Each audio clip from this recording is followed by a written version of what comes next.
What's up, ladies and gentlemen, and welcome to another episode of Do You Even Read? With my host, Inkspots. What's Hey, going on, what's up, Ink? everybody? Not much, man. Having a good day. Good. Glad to hear that, man. Glad to hear that. Good days are sometimes few and far between, so you gotta appreciate them while you can, or while you got them. Hell, any day where I can read a comic book and talk about what I love is a good day, man. I agree, man. I fully agree. I fully agree. We got a Shadowhawk up in the chat. Hail, Shadowhawk. What's going on, man? Good to see you. We got 24 eyes. Welcome, welcome. And we got a flying feline. Skull flying feline. Thanks for coming to hang out, everybody. We are talking Weapon X tonight. Barry Windsor Smith is just amazing. But I mean, was Weapon X like your introduction to Barry Windsor Smith? No, I had seen Red Nails, and I wasn't like I know everybody around me was going nuts about Conan, the Conan that he did, but Right. it didn't really. It was to me. It wasn't. It didn't hit me like it hit everybody else. But Weapon X was the when I saw it in Marvel Presents was pretty much when I was like, oh, this guy is a fucking Right. genius. Yeah, Oh yeah. yeah. Just So kind it of was blows really you like away. my eye opening to how great he was Weapon X. Yeah. Oh yeah. No, I can totally understand that. No, Barry. This was my introduction to Barry Windsor Smith. I had never seen anything by him before. It was just like, what? What is this? Holy what? So yeah. Ever after this, I sought out more of his stuff. Realized that he had done X-Men stuff. So it's just it I don't know. It opened my eyes to a world of more visceral storytelling, I guess it was. Just because, Wolverine and the X-Men is nothing like the Wolverine in this story. You No. know. And the way Barry Windsor Smith draws, characters is unlike anybody else. So I mean, the way he does people, there's this visceral feel to his figures, even the X-Men stuff that he did, with Claremont. Yeah. You know what I mean? Yeah. He was like he went through a lot of different phases because like his artwork was real simple at first, and then he's one of those guys that kind of like Joe Kubert that you know how like some artists like their skills diminish. He wasn't one of those guys. He was one of No. those guys that just kept getting. He just keeps getting better with age. He learns more and more. Oh yeah. And gets more proficient. He's so. still getting better too. It's awesome. What's up, Lola? What's up, Shane? And we got a King Leak as well. What's up, guys? What's up? What's up? Yeah, I'm pretty. He just put out a book, Monsters. Yeah, and everyone haven't- said it was freaking great. I haven't gotten a chance to get it yet, but yeah, you can still get it online. I mean, and like you said, he's just gotten better over the years. Like he really has. His figure work, just the refinement of line. I don't know. We'll get into it, huh? Yeah, he was a little bit of a renaissance man too, because he could do pretty much everything. He can watercolor. He can pencil, ink. He even lettered. He can even letter. Oh, so yeah, it's crazy. Oh yeah, definitely. Sorry, was just looking at some of the figure work here. Just subtlety in movement, and I was thinking about the Storyteller's book that he did. You ever see that, the oversized magazine Storytellers? No, I haven't. Okay. Do you hold on just a second? Let me go grab that because that'll showcase what you were just talking about really well. Hold on.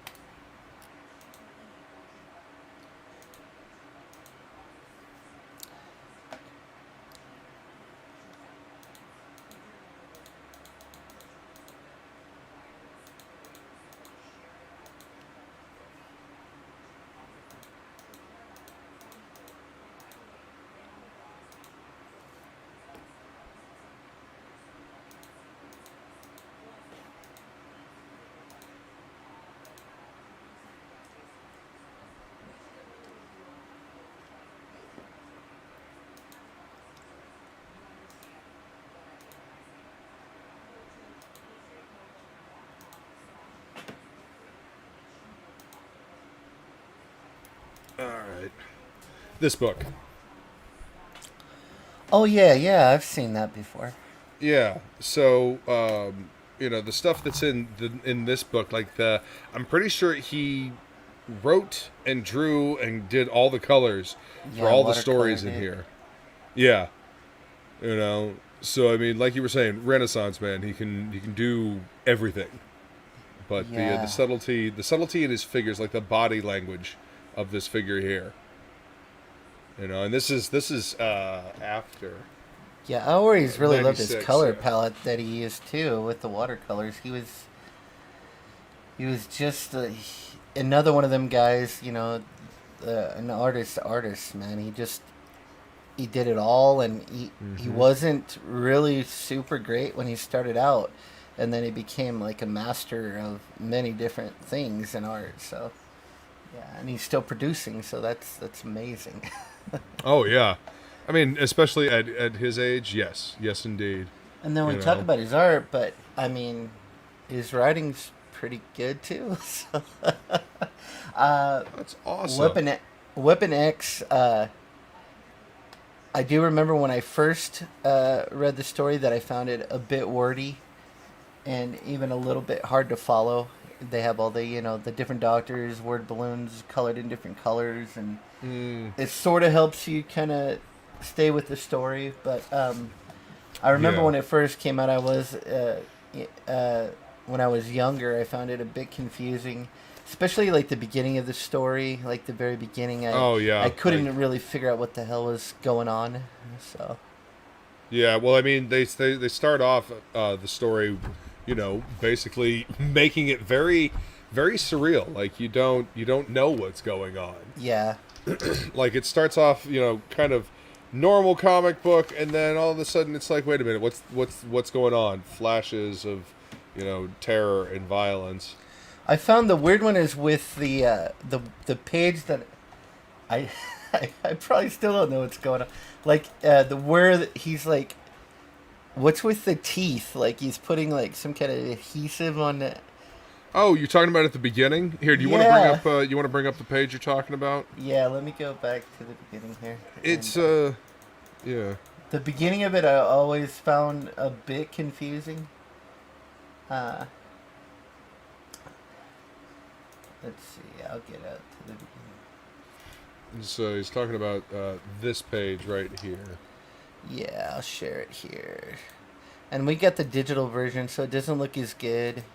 Yeah, the remastered colors do not look right on not Newsprint. Yeah. newsprint. Anything other than newsprint, they don't look quite right.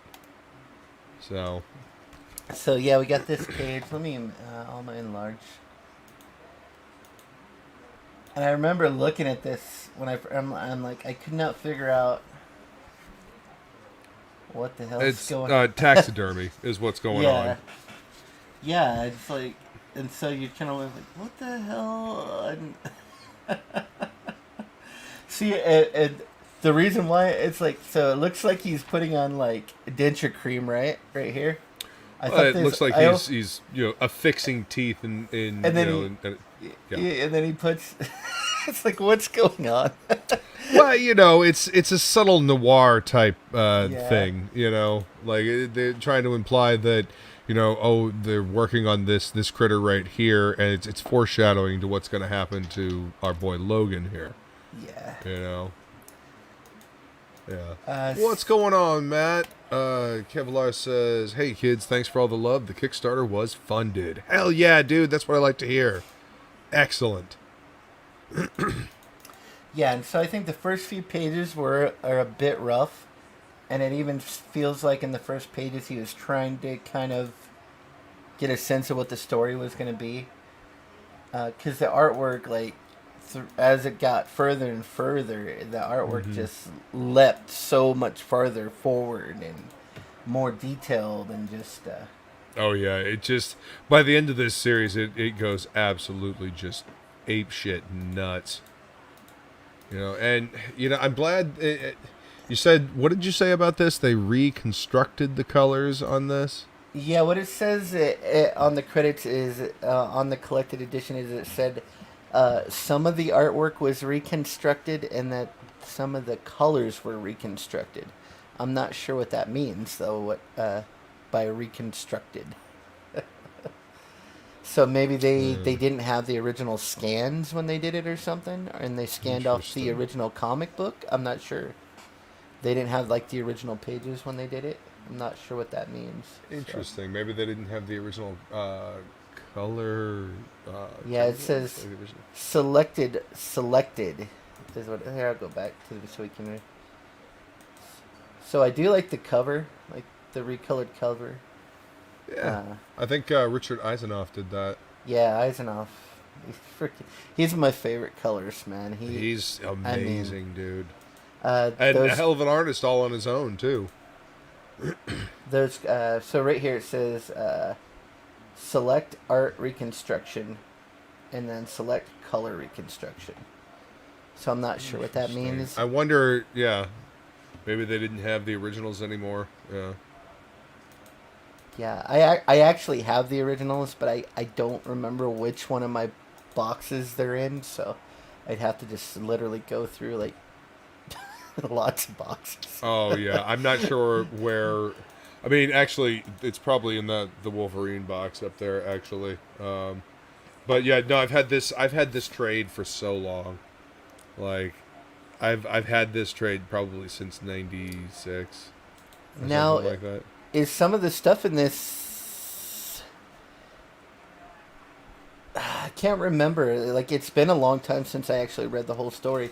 But I know at the beginning of the story, they're like, there's excess adamantium and adamantium, and that's, like, why he has claws. Like, it pumped too much metal in or something. And then later on, it's like, no, he always had the claws. He had bone claws the whole time. So yeah, they didn't really. I mean, he didn't really say anything about that in the in this. You know, I don't know. They were trying to explain the claws. Yeah, by saying like right here, because they were surprised when they popped out. You know, yeah. Let's see, where is that? There was like, oh, they pumped in excess adamantium and then all of a sudden the claws just shoot out. Yeah, because yeah. Let's see, where is it? They do a little breakdown of it. See, this is one of the pages that I was talking about with the subtlety of body language, like the way he's hunched over like that. Yeah, let's. Yeah, you right by it. Go back a couple. One more. Right there. There you go. That one. Look at the subtlety of body language there. You know. Yeah, and just so like even the expression on the face is like he's having a really bad day. He doesn't know. Oh yeah. Where he is, what the fuck is happening to him, and these he kills this poor kid. That this prick, he wants to see what's gonna happen. Sends this poor kid in to help him, and next thing you know, he's dead. So he's ripped to shreds. Yeah, this guy's a prick. He definitely. Oh yeah, no. Yeah, this guy is. And it's so reminiscent of what like the government would really do. You know what I mean? It's like if this sort of thing actually existed. It's exactly what they would do. You would just be a fucking guinea pig, and you're not human. You're an experiment, and they're gonna figure out. They're gonna make you into a weapon. Such a. But yeah, look at how it's just awesome.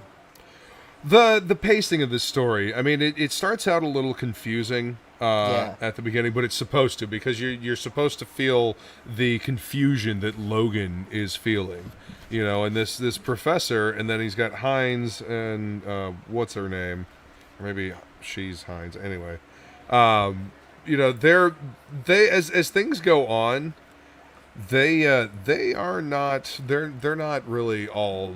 They don't want to be a part of this anymore. They're realizing what kind of monster the professor is. Yeah, I mean, they didn't have any idea, like, when they started. I don't know who they thought they were doing the experiment on, but they basically kidnapped Logan off the off the street, bring him in to start. They shave him, and that's another thing that is like kind of strange. Is like Wolverine's almost like one of the like a vampire because you can shave his hair off and it grows back real fast. Yeah. I actually never knew that that was part like that could like he could do that. So Yeah, Cornelius and Hines. Cornelius, Dr. Cornelius, and then Hines is the chick. Okay, there it is. This is what page it is, but this part where they do like the X-ray of his arm there. Shane O'Sullivan asked if you see that comment right there. If you want to highlight that. Hang on just a second. Vonsta, what's up, homie? Woohoo! How you doing, man? Can you hear us, Vaughn? Maybe He might be having mic issues. No. There you go. There he is. My stupid mic. Oh, did it finally plug in proper? Or, Yeah, we can hear you now. Yeah, we can hear you, man. Sorry about that, guys. Hi, how you doing? Not too bad, man. Just taking in the amazing Barry Windsor Smith. Yes, already talking in it. about the claws, the perfect synthesis of the human trabeculae and adamantium bonded to the hardest metal in the world, the body of a berserker. This page. This was such a special book, man, when it came out. Oh yeah.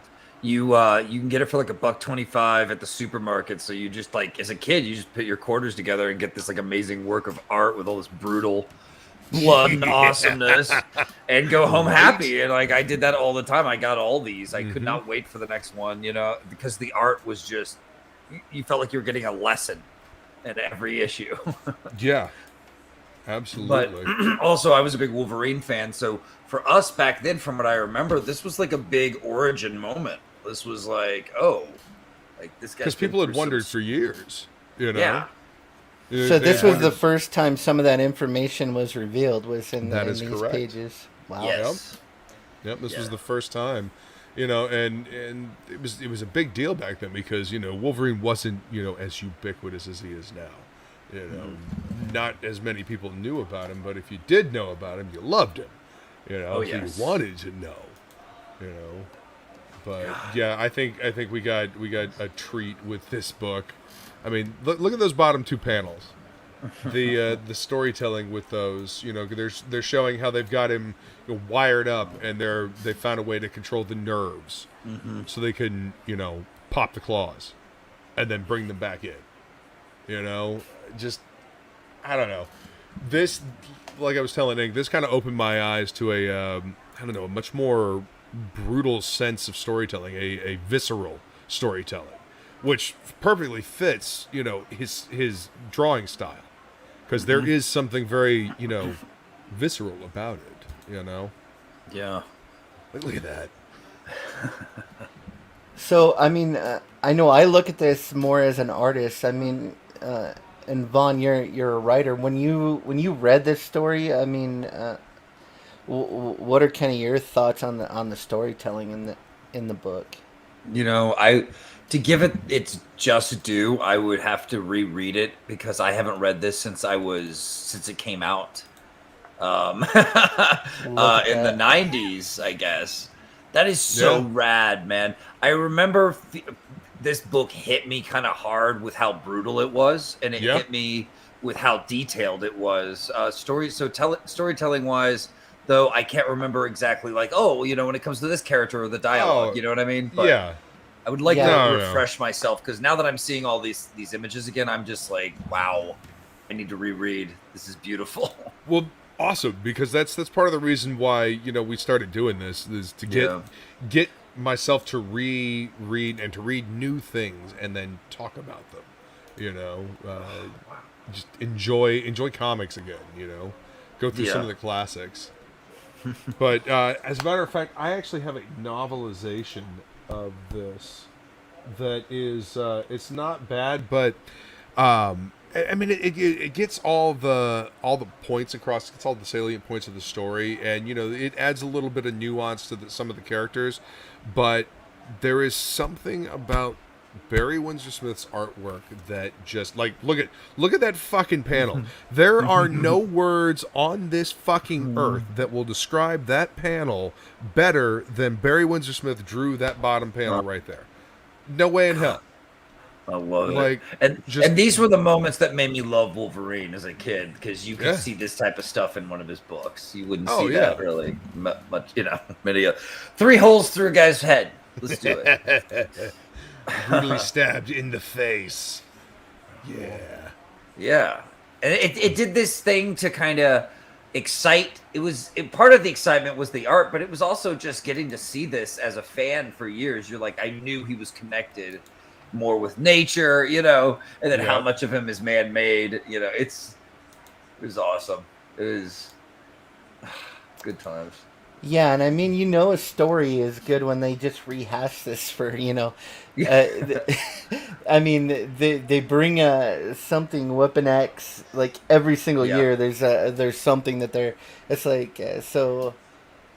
It would definitely it resonated with so many generations, and it's still going. I mean, it's just one of the most iconic stories that ever happened in comics, and and I just think it's strange that it happened in something like Marvel Presents. It wasn't its own special book or anything. It just was well, that's how it used to be back then. I mean, that's how they used to do things. They just, all right, you know what, we're going to throw this in Marvel Comics Presents, and if it floats, it floats. If it doesn't, well, then we'll just move on to something else in the next, few issues.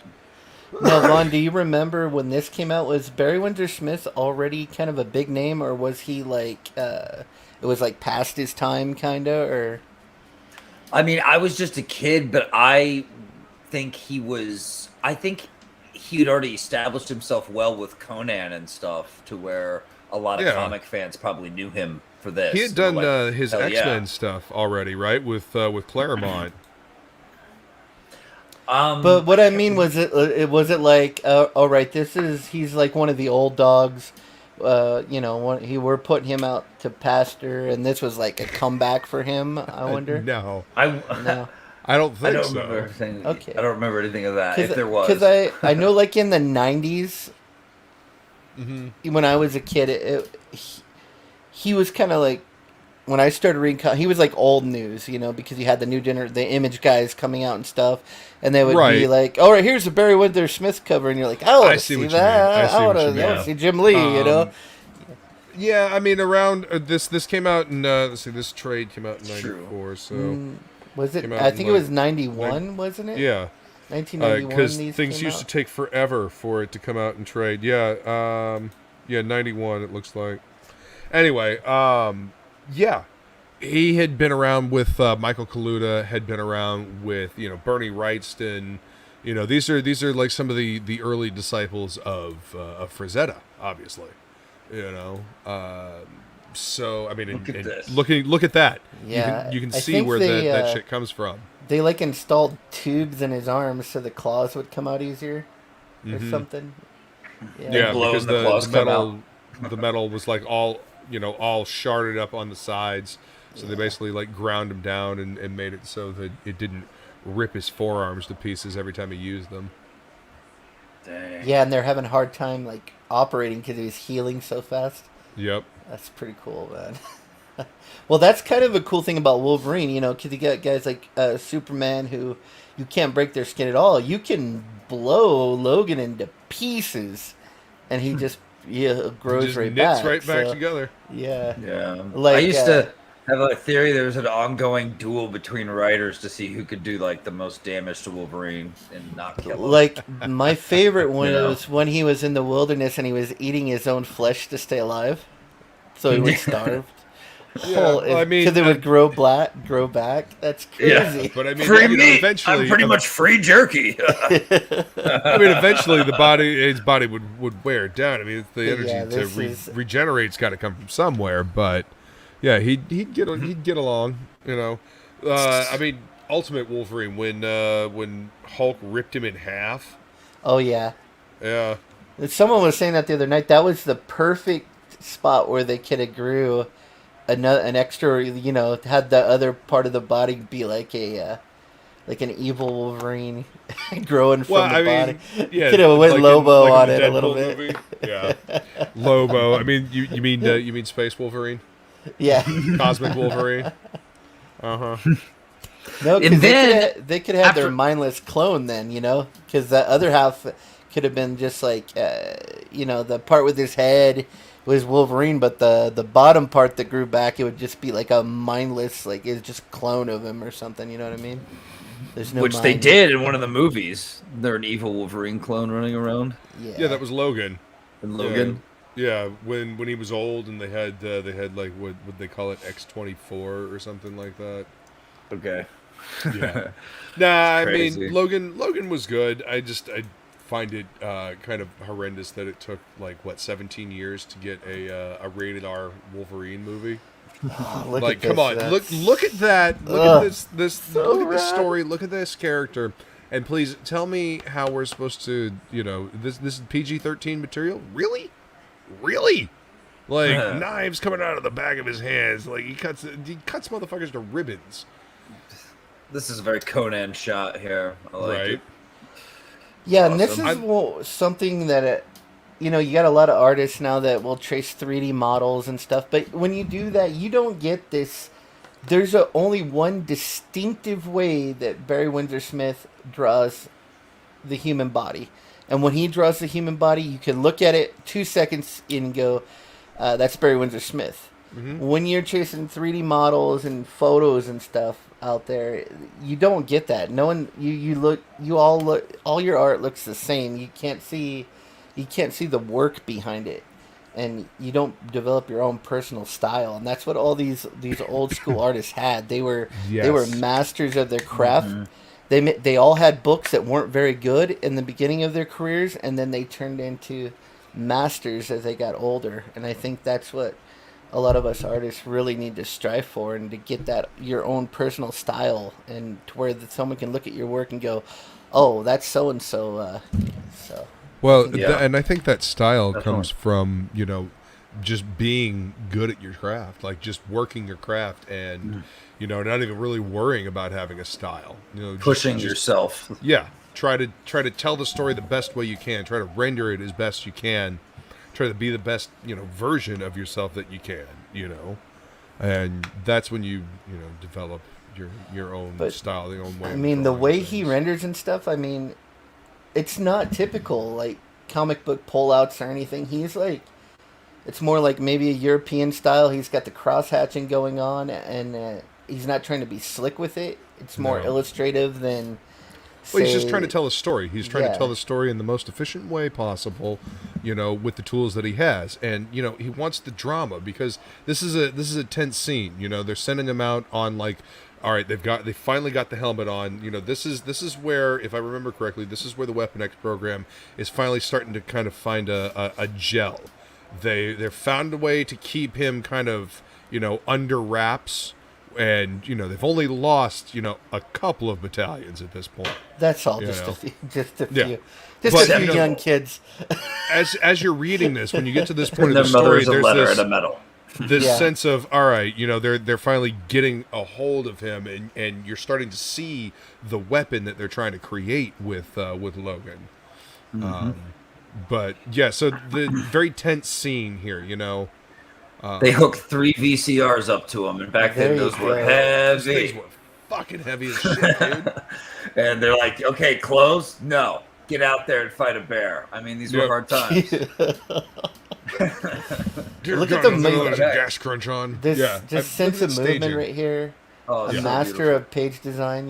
It's like boom. You read this Yep. page, you come right down the slit. Boom. This comes out and right around. It's just Yep. like a on and off the page, and then you're on to the next page. It's just, yeah, it's a master of storytelling Smooth. right here. So many great. You know what I love about the anatomy that Barry Windsor Smith draws is how powerful it looks without looking, I don't know, overdone. Like it looks lean and powerful. Like like a classic Greek Olympian or something like that, rather Yeah. than superhero proportions. Well, his Conan was like that too, because he went back to Yep. Conan after, and I liked his, some of the stuff he did when he came back to Conan after he had kind of got better at his craft, and he made Conan like a sleek. Conan wasn't Yeah. like this giant. He was muscular, but he wasn't like he was like I don't know, more like a Olympic swimmer or something in his physique rather than Right. Arnold Schwarzenegger. He was, and so I kind of liked that he had that take on him too. Kingley says the metal pieces have silicone gaskets that seal shut when the claws retract, mainly so he could deploy them and not hurt himself in the process. That's right. That's right. The silicone gaskets they were implanting. Look at that bottom panel right Silicone there. plugs into the sheath so they would Oh. clean the blades as they retracted to. The plugs had to be changed regularly. There's an element of just horror to this that I love. Yes, absolutely. It's like a slasher movie, kind of. Yeah. Mm-hmm. Yeah. If they were ever going to do a movie and try to do this justice, that is absolutely the vibe they should go for. Yep. 100%. A lot of scenes in the dark too, just people getting Yes. Just as this fucking wrecked. killing machine in the dark. All the lights, are knocked out, and he's just going through halls, cutting these scientists to pieces. Just That would be just a good bodies good littered movie. Yeah. everywhere. Just blood. Oh, so much blood all over the walls. And multiple death scenes for these people because the part of this is also the surreal videos that they see. Like they're seeing his thoughts. They know that he wants to fucking kill right them. there. I gotta zoom out on that one. He will kill them. Look at Because they have that. created this unstoppable killing machine, and he's going to break free, and he's going to kill them. They're just pumping bullets into him. Mhm. Yeah, this Doesn't would be a matter. great horror movie. We got a snippet, a brief snippet of, Weapon X, like in a flashback, and then I guess in X2, I don't know. The movies never quite did our boy justice. I feel. I mean, I love Hugh Jackman. I think he did a fantastic job. Yeah. But we should have gotten a, prime Wolverine movie like the. They tried to the give him, second I one. think, too much The second humor movie should have too. been rated R. Yeah. And they should have had Chris Claremont actually write the damn thing. Anyway, Weapon X, Barry Windsor Smith. We're Well, you I'd love go the into the movie. movies, but I mean, this is like the inspiration for all that stuff, where everything is really drawn from is these classic stories like this. So yeah. Well, people that knew how to tell a story, and especially So cool. when you come, that page. There it is. That's classic. yeah, I just want Like, a I giant remember poster just- of that on my wall. Right. I remember looking at this page and just staring at it for, like, an hour, two. And Just- it's got so much impact, even though it has simple colors. There's so much impact just because the design that he put into it, and your Yeah. eyes drawn. You get that you got that 1 point perspective, just pointing. You're getting ready Like, to right see the to point of him. action. Yeah. Yeah. Yeah, And good then, cartoonists, I think, know how to hit us with that simple impact while giving us gore and detail and texture, I mean, it's like look at that that composition claw just coming- You also got to remember bam, Through. down the Bernie's middle. you're right. Yeah. Well, you also got to remember Bernie. He's hanging out with like Bernie Wrightson and Michael Kaluta. Like both of those two guys are like masters of horror. Yeah, and So to him, you- them guys have probably made him look like like an amateur. So I I mean, yeah. you know that he picked some shit up and was like, I'll throw a little bit of that in here, and it adds such a verisimilitude to like you the just gore, imagine like the Wrightson violence. shows him one of his Frankenstein plates or something, and he's just going, "Oh God, I can't. CashApp compete with this crowd. You know? So, yeah. King League. I have seen the Mel Gibson Wolverine concept art, and it would have been cool. It would have been cool back in the day. He would have worked out. Yeah. If they had actually done the, God, what was it, like it was the late 80s, early 90s, if they had actually done an X-Men movie. Something like that. Was someone saying that Mel Gibson was going to be Wolverine? Yeah, there was concept artwork that was drawn up. Like, this was long before they had the X-Men movie rolling. Dude, I could totally see that in his like Lethal Weapon days. He would have been probably a perfect. He was a little bit more gritty. A lot more gritty. He would have made a great Wolverine. Yeah, he had the look. Yeah. Definitely had the look. Yep. But the concept art was he can still be Old Man Logan. We already got an Old Man Logan movie. I don't want another Old Man Logan. I want like Prime Logan, ripping his way through a Sentinel's head. You know, I mean, I want him in an eye patch with a cigar fighting ninjas and shit. Like, right? I like that Logan too. Yeah. Which is where they should have done with the second movie.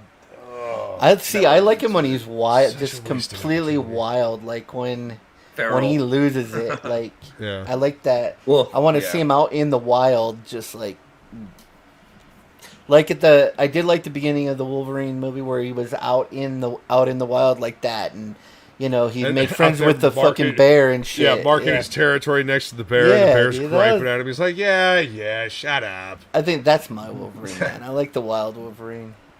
Yeah. Of course, that's how I like my Hulk too. That was my, I like the mindless monster. Sure. Yeah, I like Wild Wolverine too because it's just part of him. Like it's just, you know what I mean? It's this inseparable part of his character that's something he even struggles with at times. He's got to let the beast out every once in a while. He needs to get away with it. Yeah. Well, I mean that's why he would always go on his sabbaticals. Totally torched. Just keeps crispy Logan. And he just keeps going. Yeah, it's got that real Frankenstein's monster feel more than ever now. Yeah. Mm-hmm. And he fucking slices his hand off. This should be a freaking horror movie. They should do Weapon X, and it's a horror movie. Look at this. Absolutely. He's a slasher right now. Oh yeah, look at the hand. Whoa. It's like The Hills has eyes right now, man. Right. Oh yeah. Oh god. Okay, and then it lets the claw pop. The sound effects do all the talking. Sneak could right there at sneak. the end. So he does one at a time and takes his time brutally. And then he's like, "All right, now we're square. You got that." So hell yeah, Wolverine. Hell yeah. And then he throws him out the fucking window into the fire. Good. And then passes out. All right, I got my vengeance. I'm gonna take a nap in all this blood, and then I'm gonna just stroll on out. I have no idea what the hell's going on.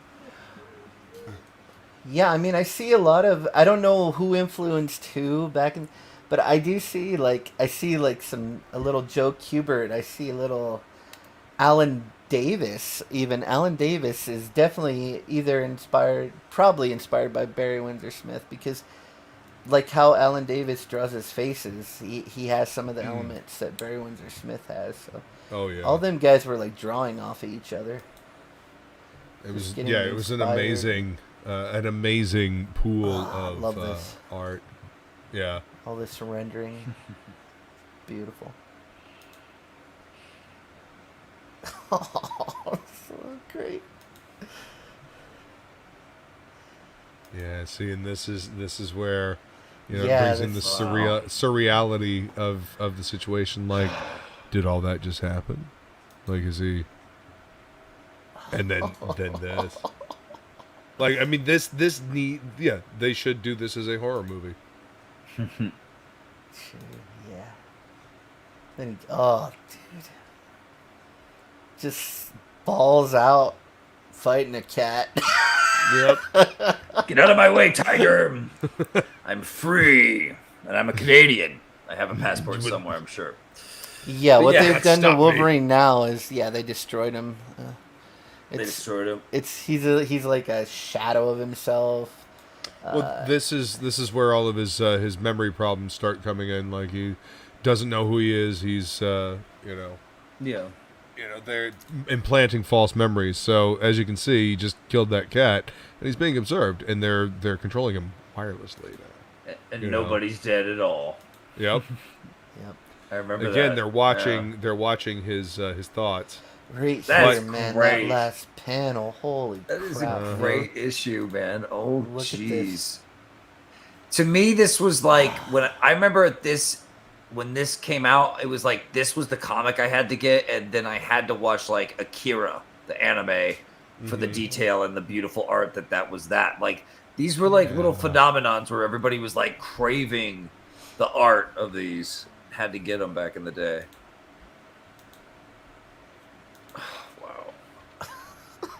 So good. Dude, Yeah, I I mean- don't know if anyone can make a Wolverine comic like this anymore, like ever again. Nobody had. Well, nobody these days has the chops, I think, Yeah. to tell a story like this, and Marvel's certainly not going to publish anything like this. Well, there's no superstar artists like there were back then, really. They're all No. gone. Now it's the cheapest guy. It's not these guys. A lot of these guys, they got in when they were young, and they're kind of like planning on retiring, and Yeah. they have a whole career. Now, like most people are just in it. It's a stepping stone. Like, oh, I'm gonna do a comic so that I can get into is. storyboarding or something. It's not A lot of video game designing and Yeah. art out there happening. I mean, there's a lot of great that makes me artists. sad. I just don't Look see at that people like this. cover! Oh my Yeah, god! yeah, that cover. Yeah, Sure they're- that book by itself is like $50. On if you're lucky. Are they really? Yeah. So Vaughn, you know how I got all of my Marvel Comics presents in the plastic shrink wrap bags where there's just a bunch of comics? I bought a whole bunch of those at like a dollar store or something, and I found all the Weapon X comics in there, every issue. Amazing. I got lucky. That's great. Oh yeah. Look at this. That cover's always been one of my favorites. I see with you. One of the cool things about this was talking with your friends about it because everybody had their Wolverine theories. Yeah. Yep. Oh, look at that. And don't you see a little, like the way that torso is? It's like, oh, there's where Jim Lee got some of it. I see like how Jim Lee like constructs the upper torso of his characters. So you can just see a lot of other artists where they've taken inspiration from. Mm-hmm.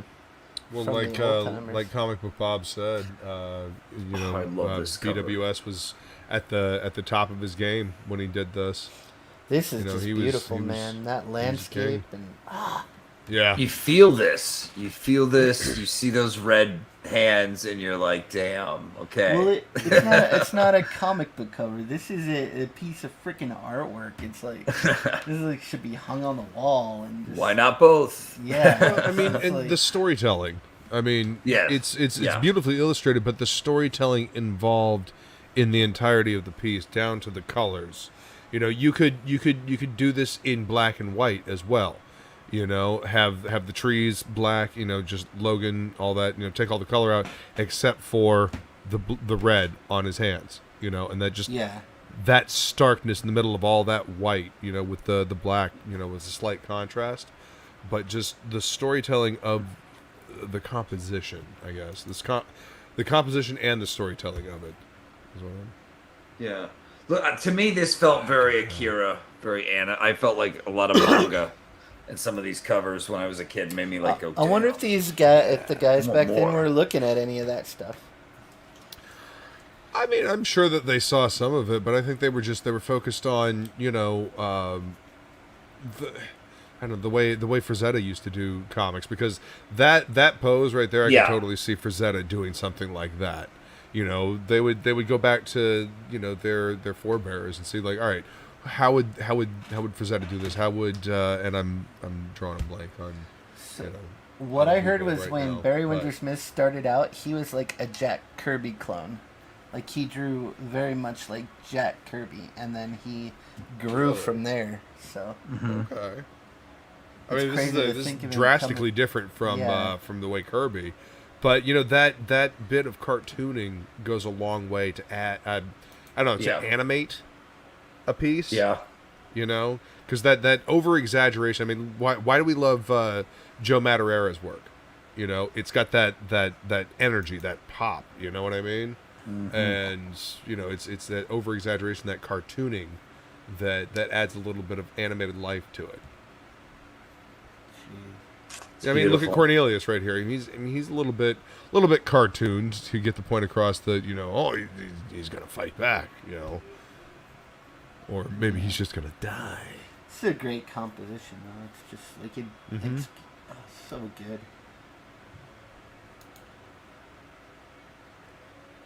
I would say that's probably that's probably the worst cover out of all of them right there. But Yeah, I mean, I imagine by the end of it, you know, you'd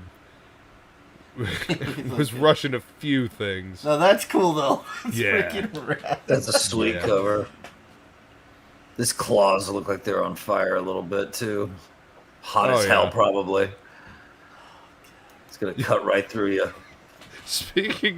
Speaking of the hot claws, But not those did- kind. yeah, yeah, that kind of disappeared real quick, didn't it? Oh, it did. Yeah, Yeah. which I'm glad, because that was dumb. Look at that. Yeah. That that's, just so gorgeous right there. That's that page. Yeah, they just use that page for like a trade cover. Yep, this was the trade I got back in '94, And it's recolored. This is recolored. blew my tiny little mind when I when I read it.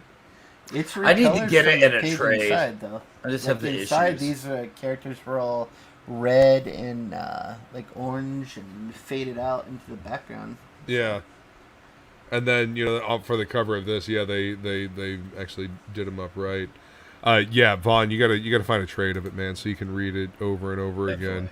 If you can find an older one, the colors look better. The newer ones, when they reprinted yeah. The the newsprint colors- is the best way to read it. It's just yeah.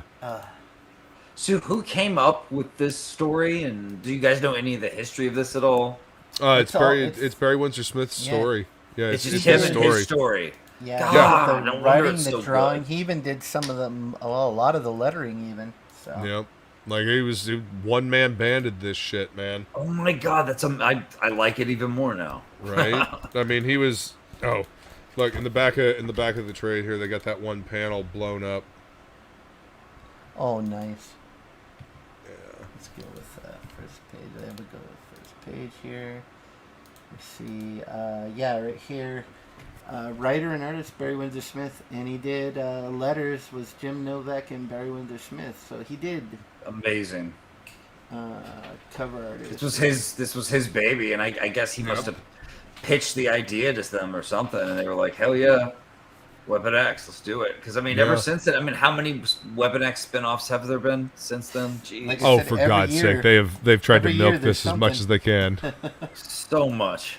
Yeah, So like I and said, you and look at the none of beginning them. again, and then look where the book ended up and where it started. Like Yeah, he just, you could tell he got so into it that his artwork just got better and better and better and better and better. well, it transcended the medium. It transcended, you know, just comics. It transcended just a story. I mean, it's an amalgamation of the story and the artwork. You know, it's everything that I fucking love about comics.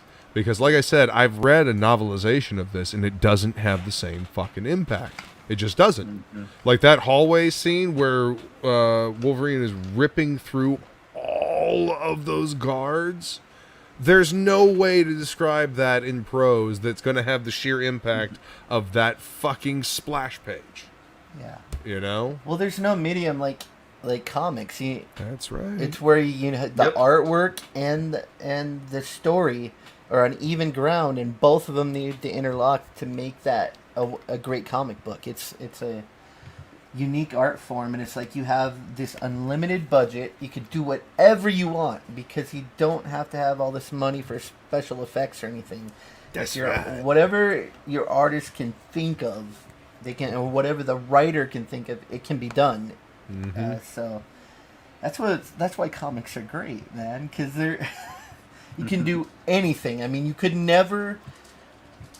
You could put, like, if you were to make it into a movie and make it match the comic book, it'd be like $1 billion movie, to get all the effects and everything. So, Yeah, I mean the special effects would I mean that's the only reason why we've been able to actually get the superhero movies that we've been able to get is because we have the technology to catch up to, the imagination, and now unfortunately because they've made a bunch of money, they're all going to go downhill because they have people that don't care about writing anything good, they just want that on their CV.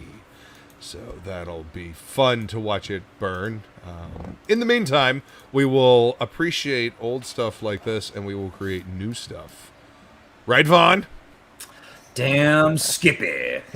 I'm loving making stuff and trying to give stories a soul again, because I really do think we need to not lose that, man. We do need to hold on to craft and keeping things fun for everyone and interesting to read, and just keep the we need things to be. I'm tired of everything feeling like sterilized, like board approved crap, homogenized. Like this story would not get approved today, because it's not a fun story, it's not a cuddly story, it's not, there are stakes in this story, shit matters in this story.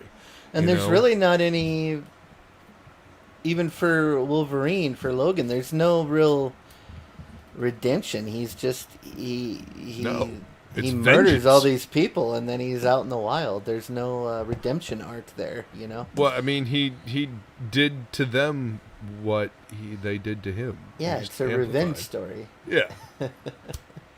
And sometimes those are parts of life. Those are parts of stories that need to be told. Like right now, they're trying to cancel Frank Miller for something he did years ago, and it's like, Oh, because of what? Holy Terror? yeah, it's like, Oh. Jesus. so People have something better to do. So art's Sake. not even safe now, you can't even be creative, and villains can't be villains anymore. It's like there always has to be the villains don't get redemption arc. A villain's a villain because they're evil. They took the wrong path. They went down the once in a while one of them might turn it around or do something that's halfway decent, and that's part of being human.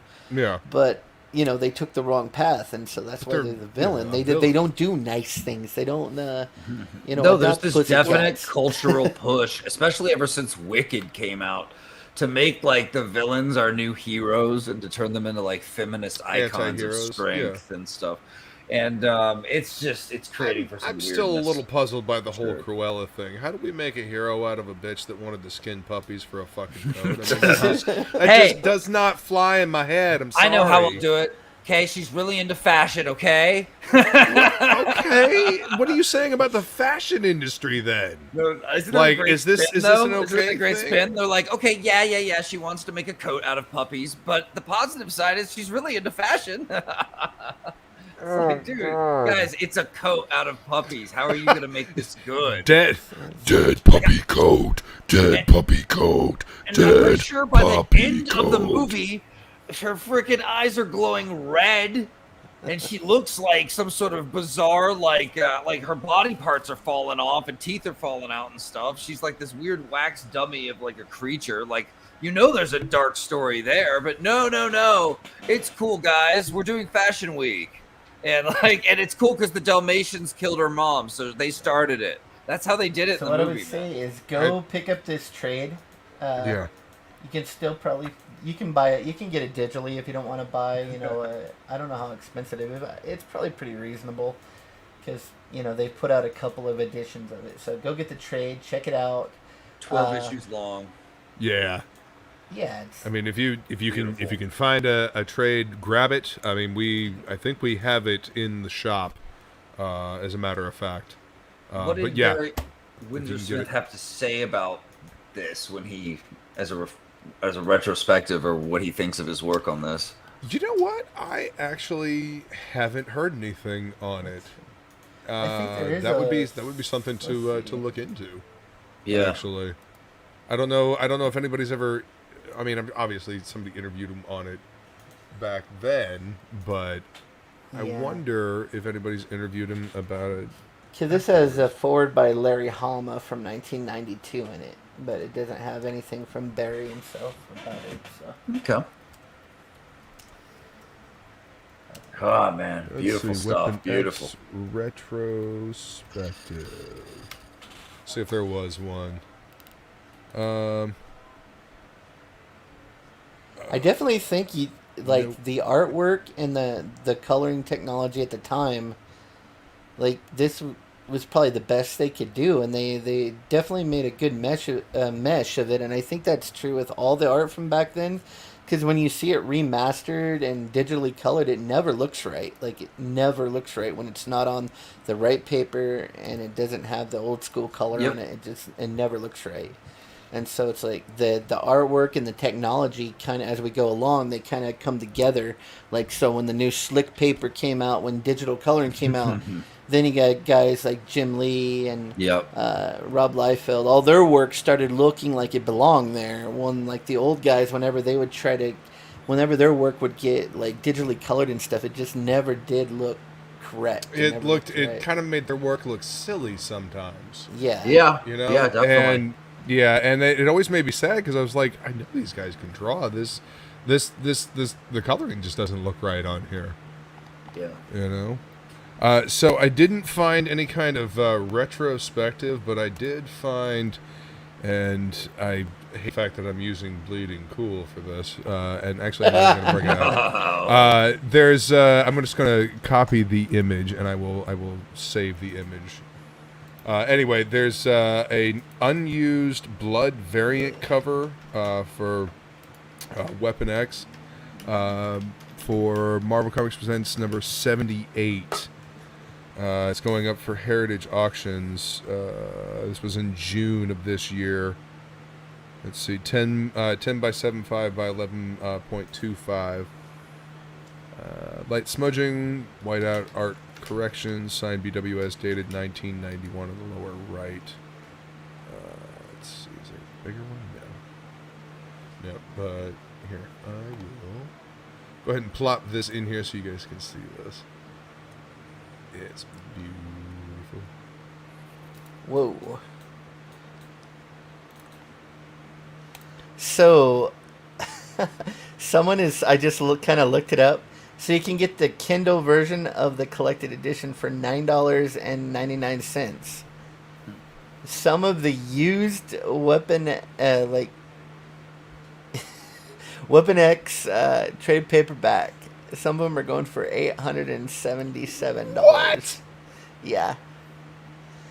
Like from not great issues, they're going for like $40 up to $800 and something dollars. Huh. Like the holy shit. It's like yeah, it's from actually this. Man. I wonder if this is like an original issue or something. December 30th. No, it says December 30th, 1994. So that would have been afterwards. So no, my trade paperback right here is Weapon X, April 1994, originally published magazine form. Marvel Comics presents 72 here, through check 84. It out right here on Amazon. They have 3 issues available. One for $877, one for $902, and one for $985. Holy fuck! That crazy? All right, or what? So I guess I am gonna need to get a new version of the trade so I can actually read it. Yeah, look at that. I'll get it digitally because like the spine actually is in really good shape on this as well. Nice. So that may be worth a bundle of cash that you're sitting on right there. Holy crap, dude! No kidding. You know why? And I'm sitting here like, flaying it open in front of the camera. You know why? You know why it's worth so much? Because the colors. The colors look good on this book. Yeah. The colors in the new one, not so much. That's crazy, dude. Truth. Look at. Oh my. Wow. Those are the 3 available, and they're all like Alright. $900, and that's the trade. From the 90s. Well, you know what the other thing is about it is that back in the 90s they did not do trades all that often. So It's true. To find it in a trade format was a rarity.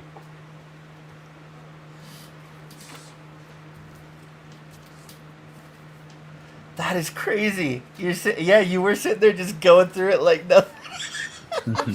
I've had It's that like book $1,000 since bucks. 94. I'm just playing with the grand right here. Fuck, man. Nice. I had no idea. All right. Maybe it's just supply and demand right now. Maybe there's just not that many of them left. Well, see, Of and those. that's the reason why classic books are worth as much as they are. By the way, I don't know if you guys use the resealable bags with the sticky strip on the back. Just do yourself a favor, find those. BCW. Oh, the reseal. Yeah, I always BCW. I do the ones where I gotta tape them shut. So. No, especially not on stuff that you like. Especially not on old stuff. Holy fuck, dude. Listen, I'm horrible. Like, I will get a long box out, and I will take all my comics out of the backer boards and everything, and I'll read them. And then I don't know, I just throw them in a pile because I'm like, oh, I'll probably read them again later, and I'll just leave them there. I'm not that... I don't take care of them that great, actually. Well, yeah. No, Even, like, I have a whole bunch of Michael Turner signed stuff, and I just threw it on... It's in a pile. Jeez. Jesus, man. Maniac. And I know that stuff's going to be worth some money one day, so... Right? It's all of like his Aspen stuff from when he was doing Cool. what was it called? My brain stopped. Anyway. Fathom. Yeah, it's like with all those flying girls with wings and stuff. Soulfire? Is that what it was? Soulfire, yeah. I got quite a few. I got a bunch of his Soulfire stuff that's signed. So I got it in I bought a online auction and it had a bunch of signed stuff from him in it. So that was pretty much all that was good in the whole auction. The rest were just like Star Trek: The Next Generation books. That was like the boon that they threw in the lot to get you to buy it. Here's a couple of well, since I'm putting shit away, here's a couple that I think you'd both appreciate. Nice. Speaking of Bernie, Sweet. and this is the first appearance of Dracula's daughter Lilith. Yeah. So I had no idea that book was worth as much as it is.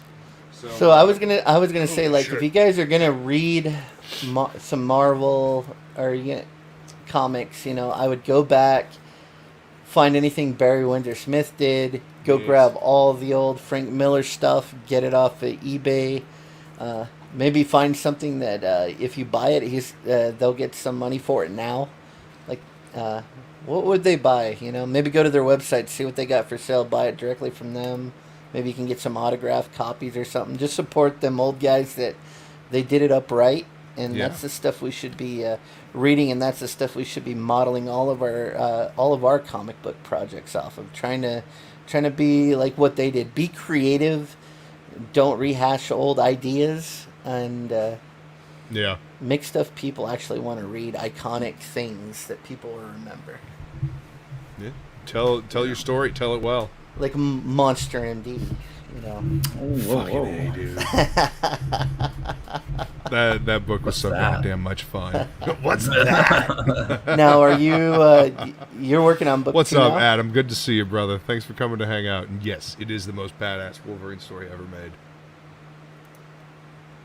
Yeah, man, I'm working on Monster MD too, but I've got a lot of other things rolling out too. So we'll see what ends up making what ends up making my next campaign. Yeah, trying to figure out which one's going to be which. Yeah, kind of, because I'm juggling a little behind the scenes, so Yeah. it's fun though. Yeah, that's Well, what I I mean, was saying, Ryan. Barry Windsor Smith's color work was gorgeous. He's a master, like everything. Like his more illustrated stuff where he did the inks, he did the watercolor, everything. That's my favorite stuff that he does. he just uses colors so well. It's beautiful. Again, that's why the colors looks kind of wonky when they reprint them, is because it's not being reprinted on newsprint. You know, I don't know if they could put like a newsprint filter behind them and make the colors look correct and then print that. I don't know. I don't know if that would work. But I don't know. Well, No. you know what? I would honestly be willing to take the digital version and then like fuck around with it in Photoshop and see if I could do something with that. Yeah, I mean, like I'm doing a color job where they're gonna publish it both ways. They're gonna do a digital on premium paper, and they're gonna do a newsprint. Maybe I think they're gonna try to go through Alternative's program to get the books printed. And so I'm trying to contemplate how, because I know that the digital color will look great on like, modern day, gloss paper and stuff. But I want to make sure that that it reads good when it goes to the newsprint too. So I'm trying to figure out exactly how much rendering, how much, because I saw T-Bird. Have you seen that book T-Bird and Throttle?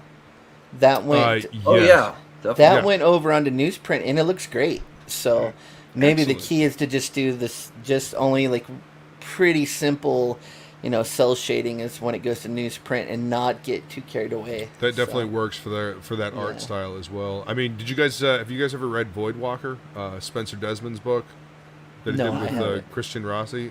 So good. But anyway, the colors on that they're simple and kind of how best to describe it? I mean, they're simple, but gets the point across, and still very moody, And then the artwork's just great as well, but it looks good on newsprint, I love that. I love that we have the prestige format, and I love that there is a comic shop format. Yeah. A floppy format. I think for my book, if I come out with I'll do the color only on premium when it comes out, but if I do a black and white version, it's definitely going to be on newsprint, because I love the way black and white line art looks on newsprint, because it gives it that extra little grittiness. Like I adore the old Conan freaking magazines. You know what I mean? Oh, The oversized magazines. The Savage Sword. Oh yeah, Savage Sword of Conan's, man. I only got a handful of them left, because my whole long box of them got either stole. I think they got stolen or they lost in the move. But they disappeared. But yeah, the artwork on those books, they had the greats of the day, the best illustrators, and the way the artwork looked on that newsprint, it just gave it that little bit more grit. It's so good. So. Yeah. So if I ever do a black and white version, it would definitely be on that newsprint, because I'd love to have something like that with my name on it. It'd be great. Oh yeah. Yeah, I mean, and that's playing around with different levels of that's knowing your medium inside and out. Whenever I think about that, I guess I didn't even think about that as a thing, and what I mean by that is thinking about how the colors are going to print, going that far with what you're working on, and that's kind of what we have to do, now as as entrepreneurs. I mean, Vaughn, when you were getting Monster MD printed, you had, obviously you had to get samples, but you had to think about the way things were going to get printed when you saw the artwork, and that did that dictate what kind of paper you were going to use, or?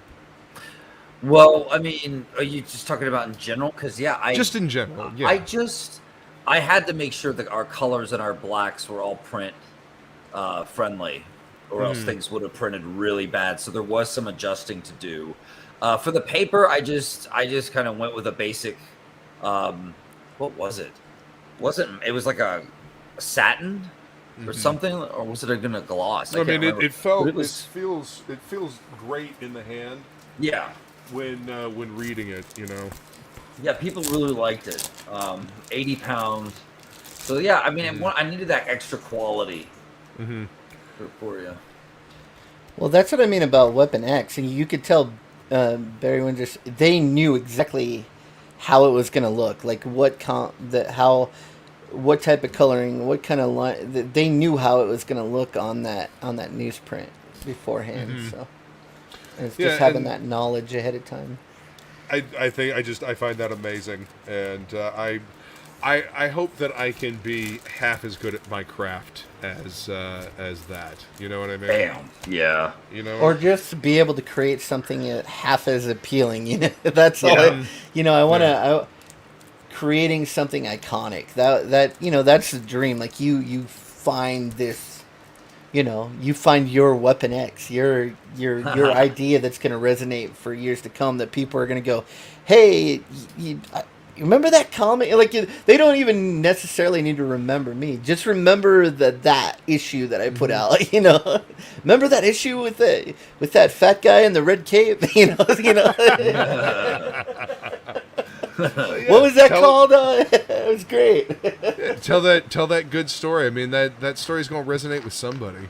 Yeah. And I was thinking about like back in the 80s. I mean, like the black and white comic scene back then was booming. It was vibrant. That's where we got the Ninja Turtles, and then eventually the Crow. So that. I don't know, that energy definitely reminds me of what we got going on here. And you just had your cult classics, you had Poison Elves, you had Elf Quest, you had all these little things, that it may have been only a niche group, but they were still great. They were still beautiful books. Oh yeah. Yeah. You ever read Poison Elves, Vaughn? I remember just glancing at my friends' copies back in like the 90s, I think. Yeah, it's a fantastic book. It I always think you would looked dig. cool. Yeah. And then Elf Quest. So the ears on Drew's elves were influenced by the ears from Wendy Penny's Elves and Elf Quest. It's like we like all the same comics, Luke. Oh yeah. I mean, I've got a library here. I mean, speaking of Bernie, here. Oh, Wrightson. We got to do some Wrightson on this show. Yeah, we do. That's going to be the. That would be awesome. I mean, you're more than welcome to come hang out for that one too, Vaughn. Oh, sweet man. Yeah. Is that something that's still going, or is that no? Drew died a while back. Man, because of a sleep apnea, and then he got pneumonia and lungs just shut down while he was sleeping. Right. And yeah. So he never got to finish. Never got to finish it. So yeah. We never got the definitive ending to the story. Oh, that's a bummer, man. Yeah. But he made so much art. I mean, that's his thing. The old guys were producers, man. They just knocked this shit out. Like it was coming out every month. It had to come out. Yeah. Oh yeah, man. I like that. I appreciate the kind of industrious, blue collary approach to getting this stuff out, and that way. I mean, I like getting to see artists and how much content they can put out sometimes throughout their lifetime. You're like, okay, it gives me perspective on my art, because it's like, if this one thing doesn't work out great, doesn't do the best, my next book or whatever, that's okay. Like, I have other books to do. There's other things to work on. There's a picture that's indicative of Lucifer.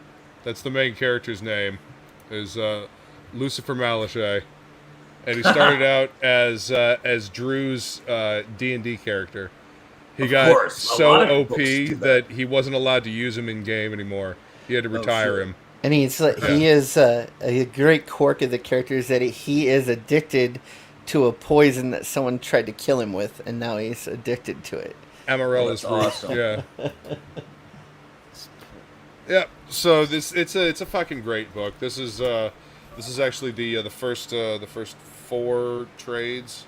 It's the Mule Skinner years. He actually self-published for a long time in like a magazine format, and then he changed the name from I Lucifer to Poison Elves because he got sick of everybody asking him if the book was about the devil.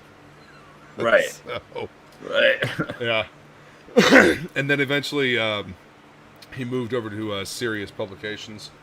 And he signed the longest. He signed his character to a company for 100 years. He signed over the rights. Oh wow. Yeah, it was it was like the longest anyone ever did that for. He signed a 100-year contract. Well, they treated him really well. Rob, I think it was Rob Haran over there. And they tried to bring it back after he died, but it didn't work because it was so much.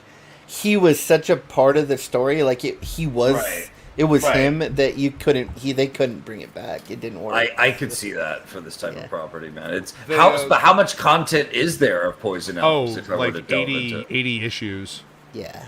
80 issues. Okay. Yeah, you've got trades to catch up on, man. Yeah.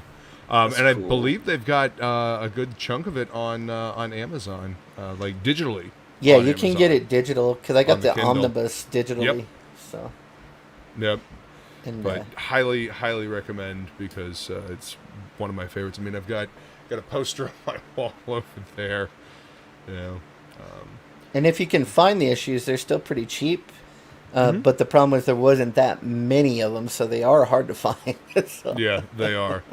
I mean, and not the miniseries, like the ones that are actually like Drew Hayes, the legit main series. That was another box that got lost in the move. Oh man, why you gotta tell me shit like that? Yeah, I lost most of my. It was Conan's. I lost my box that had. I had all the Creed. I loved Creed. That was, I don't know why, but I loved Creed so much when I was a kid. Had all the Creed comics. Was hot back in the day. Yeah. You know? Well, I think what it was that Wizard article that came out on him, and then all those young guys are in school, you know, or they were just getting ready to graduate. We're like, look at this kid. He's like 2 grades younger than us, and he's like making comics. It's awesome, you know. It's like, because back then, being in drawing a comic was like, you can kind of compare it to being like a movie star. Like, I could never do that. That's what Wizard was. Yeah. You know, that's what Wizard did. You know, I mean, I don't know about you guys, but I was always looking forward to my next issue of Wizard. Oh, hell yeah, man. You got your, like when I found out there was such a thing as a pull list. Holy cow, mind blown. And then I put too many books on the pull list, so it's like, you go in and there's like 45 books. You're like, oh man, only 5 books. I had like, you know, almost all of them, and then my cats decided to pee on the boxes, so this is all I have left. Oh, I've got all of them. I have all I have all the Wizards, and they're not in great shape because they've been read, you know, many times. They're magazines. So I have piles and stacks and piles of them. I have all of them. Hell yeah. I mean, they're probably not worth anything, and Gareb Shamus turned out to be a kind of a shithead because he stopped paying his employees. One of my favorite thing in the Wizards was the guy that would do the cartoon calendars. Yes. Dude, that guy, I loved his artwork. That was 6 cool. a.m.'s work reminds me of his work. Yeah, a lot, yeah. Yeah. Do you remember that, Vaughn? They'd have like the calendar of the month, and they would be all illustrated in like cartoon style, and it was like a little Mad Magazine kind of thing. Yeah, it was just I was just thinking about their little comic skits with someone dressed up like Galactus. And like how fucking funny those were. They used to have 2 characters fight each other, and they were drawn by like they'd get a top artist to draw 2 characters battling each other. Oh yeah. Yeah, drawn in battle or something like that. Yeah, that was cool too. Yeah, I remember Mike Waringo drew Wolverine versus Batman, and it was pretty cool. Oh, that's cool. Here's an old ass previews with a holographic Bernie Wrightston Frankenstein on the cover. Oh my god. Oh my god. I was moving the Wizards and I saw this, like, oh shit. I have a ton of old previews. I was thinking about ditching them in the trash though, because it's like, well, you know, they're just catalogs. Shit like this is you know, nobody holds on to this. Yes. You know, but you should if it's holographic. Right? Yeah, that's cool. Like yeah, right. I held on to everything, dude. I mean, I have so many boxes full of previews. Yeah, I've got some weird old random stuff from collecting from the 80s on, man, for sure. Oh yeah. Well, you know, the some of the oddball stuff, like stuff that gets thrown away, you know, especially if it's got little kitschy shit like this on it, then yeah, you know, hold on to that. Not Well, throw it what's away. the price guide that always has like a great illustrated cover? I was collecting those for a while. Overstreet. Yeah, Overstreet. Overstreet, yeah. Yeah, I've got quite a few yeah. of those too. But I would only get those if I liked the artist on the cover. But I mean, it's a different. We weren't like speculator, like the speculators market. Like, well, this is gonna. We weren't even thinking about that. But we're I just know like, you- oh, this is cool. Man, I like this. That's why I'm don't get collecting me it. started on fucking speculator market. God. Oh man, I mean, I literally have to go open the comic shop tomorrow. Like I get to go in now. You know, I absolutely love the people that I they want their variant covers. That's awesome. I don't think variant covers are good for the industry. No, I mean, but that's just my opinion. You know, I mean, Right. if you want to buy a dozen variant covers of the same book, that's cool. I want you to buy the whole run, though, not just because there's a bunch of variant covers of this one particular issue. You know, same with key issues. Like, everybody wants that key issue that's worth fucking a cajillion dollars, but don't forget the comic shop still got all the rest of the back issues that aren't. So, do key you issues. think that why comics aren't selling is because we don't have like on manga? Isn't it the same team throughout pretty much the whole book, and they Yes, just stick with consistency. it from the At least beginning as far to as the I end? understand it. So I think I it's don't know like a whole lot about them. creators not committing to just sticking with a book for a long run. I mean, No, I mean, look at Robert Kirkman and Ryan Otley. I mean, with Invincible. I mean, when it's a creator-owned book, and if they got a story to tell that long, then yeah, they did. well, I mean, like the industry too. Like, you used to have an artist on a book for years. Right. Like Jim Ballin on Catwoman for just like Oh. tons and tons and tons of issues forever. You know what he's been doing since he stopped doing Catwoman? Tarot, Tarot, Witch that's of the what it Black is. Rose. That's a Yeah, fucking yeah. fantastic book. Yeah. You ever read that book, Vaughn? He had to do. All right, Tarot. No, I have not. Yeah, you should check it out, dude. Yeah? You dig it. Yeah. Okay. Yeah, Yeah, Jim it's cool Jim stuff. and his wife Holly have been doing Broadsword Comics for where you at? I'm telling you, he likes all the same books I like. Like all Oh, of them. dude, this was a Kickstarter. This is the Origins trade, and I've Oh, got wow. the skyclad version Wow, of this that's cover cool. underneath. Oh, Vaughn, I can't believe you've never read this book, man. This is right up your No. alley. Yeah. Okay. I'll definitely check this out too. Yeah, Jim Now, Ballin Poison is. Elves. I've always wanted to check out, and then you just don't. You don't and see I it. should have, but oh man, yeah, I'll check out Tarot too. This looks cool as hell. Oh yeah, magic, beautiful redheads. Grave diggers, magical flying cats. It's fucking great, dude. See you later, Shane. stuff, Thanks for dropping man. by. Take it easy, Good Shane. Thanks for stuff. hanging out, man. Oh, cool. This is Jelly Jibba Darth Vader versus Darth Maul, where the actual comic explored that story.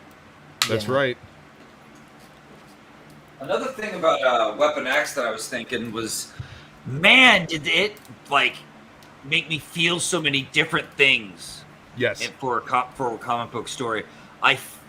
For the first time ever, I felt sorry for Wolverine, like genuinely, Yes. because I was seeing. Everybody knows that he's a guy who's tough. He's a tough guy, but this was like horrific mind control, torture, memory implant, pain beyond anything we could imagine that this guy went through. Surgical, surgery for a guy who could heal up quick. So they're having a prime. Well, and open. no crazy. anesthesia. They didn't bother Yeah. with anesthesia. Yeah, it's insanity, right? So like, I remember just feeling sorry for him, and at the same time, like, he's the brutal animal who kicks some ass. So I love that, because I got that part of Wolverine. It just covered all the bases, but it also revealed a lot without kind of spoiling it and revealing it all. You know what I mean? He still remained mysterious. Oh yeah, You know? I mean, because they showed him just being like this random dude on the street, this random. Then they went back and they gave him like this history of being like a military person, later, I guess, but he's just they just grab him off the street, Obviously they had been watching him because they knew he was a mutant, if I remember correctly, right? Well, the other scientists didn't until after they started. I don't think any of them actually knew. Okay, so yeah, because he was talking to a guy on the phone. He's like, "Why didn't you tell me he was a mutant? I look like an idiot out there, and I had to get out of there before they started asking me questions." And they're like, "Yeah, he's a mutant. He's got healing factor, and yeah." So they didn't even know at first. They just thought he was like a tough dude. Yeah. And they still did this to him, like they were like jackpot. Yeah, but they didn't know that. They just thought he was a regular, and they didn't even care that he was a human being. They were just experimenting on this guy. So, yep. Yeah. Mm-hmm. It's so like the way Barry wrote it, then random dude off the street, just whoops, it just happens. Okay, so if I hit the space bar, it brings up the last comment. Let's try this. So just random dude off the street. And okay, yep. Sorry, you have all been part of my test. But yeah, just the way he wrote it, then he's just random dude off the street, and it just happens to be, this. So, what is there a what if? What if Wolverine hadn't been a mutant and they did this? Like, I mean, would they have found a way to bond the adamantium, or would it just been like this even more horrific experiment? Did they ever explore? He would have just been like a wad of melted metal, and they would throw him and flesh. Remelted it and tried again. Yeah, they would have just burned off the flesh. Yeah, I mean, it's like so real. I mean, like what they pumped into him was like millions and millions and millions of dollars worth of this. It's like almost priceless steel that you can't find. It's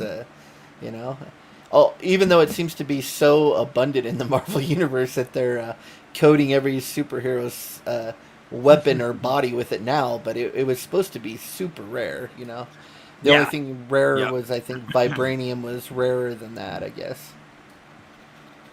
Yes. And that's because they wanted to be able to have as many Wolverine clones as possible. They've got a Wolverine and Hulk mashup now, right? No, I didn't. I haven't read. And they call it. Yeah. What do you think they call it? She-Hulk? No. No, just not this time. Not shaving is basically Wolverine. No, they. I believe they call it Weapon H now. Oh, but they introduced him in a that's book. So bad. Of course.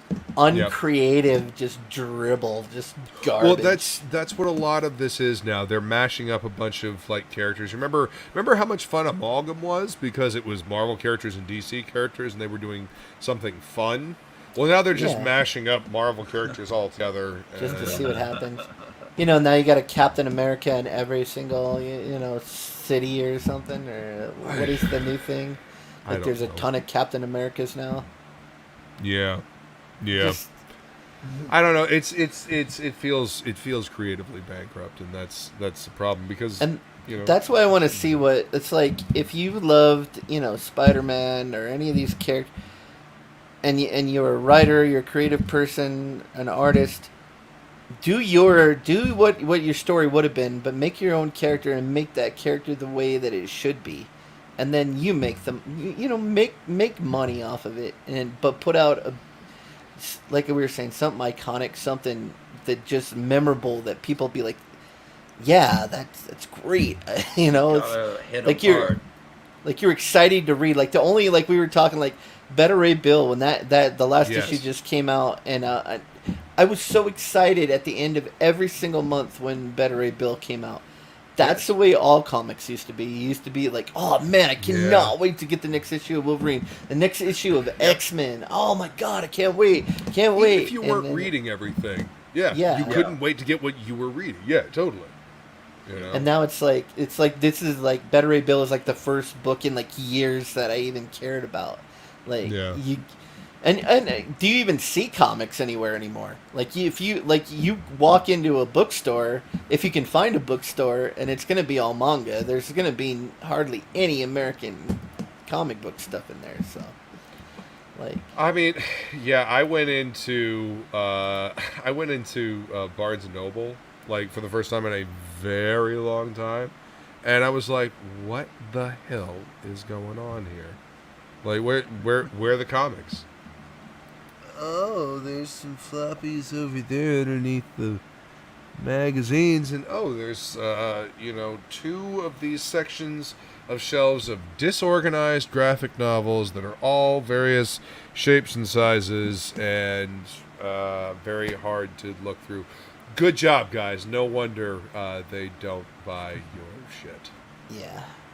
Yeah. Well, like in my town, we didn't even have a bookstore for years. We just got like a little tiny independent bookstore that opened up, Yeah. so I can finally actually buy comics here again if I That's request awesome, them man. ahead of time.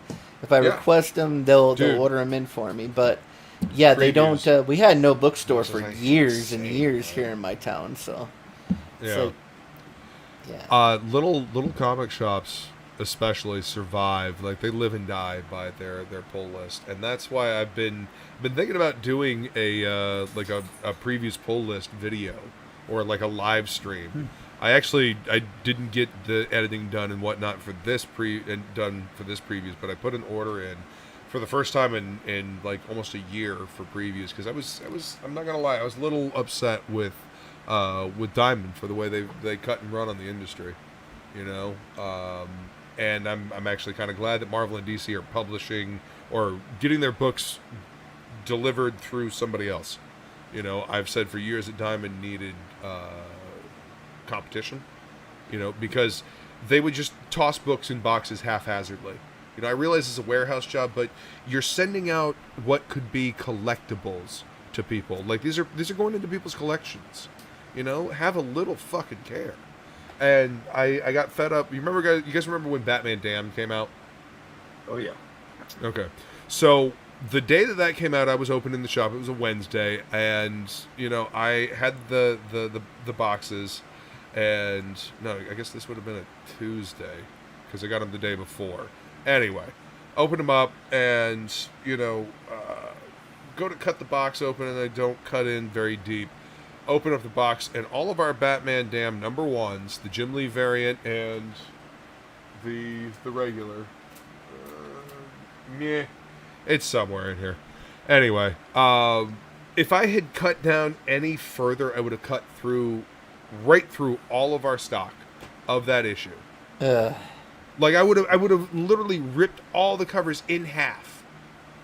You know, we would not have had any. And they just had tossed them haphazardly on top of the other boxes, which were packed slightly better, you know. And so Yeah, if I it leads like, to better books, what? I like that you got people like or companies like Alterna Comics doing their thing now, like bringing back Yes. know comics that are super affordable that you can actually buy and give to your kid. You know, they have so younger kids can actually. It's just, is it a thing that you can make popular again? You know, once that generation that Yeah. grew up with them is gone, and can you make it popular again with all the competition, with video games, with cartoons, with anime out there now? So. That's the thing I'm wondering, because I would actually love to get both of your input on this. I work in my childhood comic shop.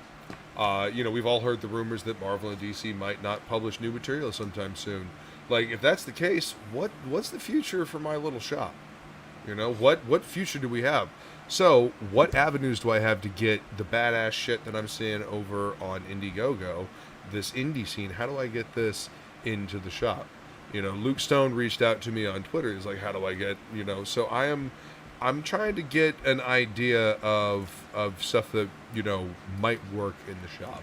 Well, the thing is the cost, how expensive these things are to produce on a small level like that. So you're not producing 30,000 copies of a book unless you're No. Ethan, But and you so see- they're very expensive. So that'd be hard to resell. Yeah, I know. That's why I really appreciate what Pete's doing with the whole, reprinting on the newsprint. I want more options like that. I love being able to sell floppies. I love my comic shop. I don't want my comic shop to die. Well, maybe, I don't know, maybe the answer is, that could be one possible. Like, you have your Indiegogo Premium, like this other book I'm working on, and they're going to have their newsprint version. Yep. That'll come out in floppy edition. Maybe I mean, that's one way to do it, That's because what the Polito's newsprint been is doing way cheaper to produce. So Yeah. Well, I mean, that's what Polito's been doing with Lady Death since he got Coffin Comics up and running. He's been selling them. It divides the 48-page graphic novel up into two 22-pagers or 24 pagers. I can math, I swear. And he sells that through previews. And I think it's great that way. People that don't pay attention, because there are people that have been buying comics from this shop for 30+ years. Wow. Like they don't internet terribly well. yeah, Like trying to get them to use like we have one woman that will literally handwrite 3 or 4 pages of her previews order. And you know what? I love her. I love her for it. But this is what I'm saying. She's still able to get her Lady Death comics because Brian puts it back in the avenue where this person will find it. So I'm Definitely. there are still people out there that would buy these awesome comics because this woman buys all kinds of indie books. Like she goes through the previews and she deep dives, man. yeah, whatever and looks interesting. Yeah, whatever looks That's true. interesting. That's what I Fresh used to content. do too. Yeah, like I'd go know? through the previews, and if my shop did not have, like, if I saw something crazy that I wanted, like, oh, can you order me Yeah. in, a copy of this, and they always would. That's. Yeah. But I mean, I wonder if there's something that creators can do where they put together maybe like a retail package, but you'd have to be able to Yeah. sell enough of those retail packages to make it worth the printing and the Exactly. shipping and. Because Yeah. it's a hard thing that it's like now it's like every man for himself. It's like you're responsible for your own IP. You're responsible course. for your printing. It's like you're your own small business, and you're just trying to. Your book is like a small business, so That's it's why I like a said- different model. There may not be no answer for comic Well, see, book that's stores why I say anymore. this reminds me of the '80s. The indie comic scene in the '80s was very much, all these different little independent houses. I mean, Yeah, definitely. in the '90s as well, but little. Well, listen, independent- it's Vaughn. He's a creator of his own comic book. I mean, is that something that even interests you as a creator? Do you even care if your book is like in a comic book store, or are you just more, not trying to put you on a, but are you just more interested in like I just want to put out my ideas. I'm not really worried about books in distribution other than my Indiegogo or whatever. I'm first and foremost a guy like starting out. So everything I do is a step towards a greater goal of having a business where I can make cool shit and sell it and be able to live from it. And if as a bonus, but not as a bonus, more as a necessity, I have extra money to be able to pay new artists for my next book from that. So it's about Right. making more content. And getting on my feet in that department, which I still am in the process of doing.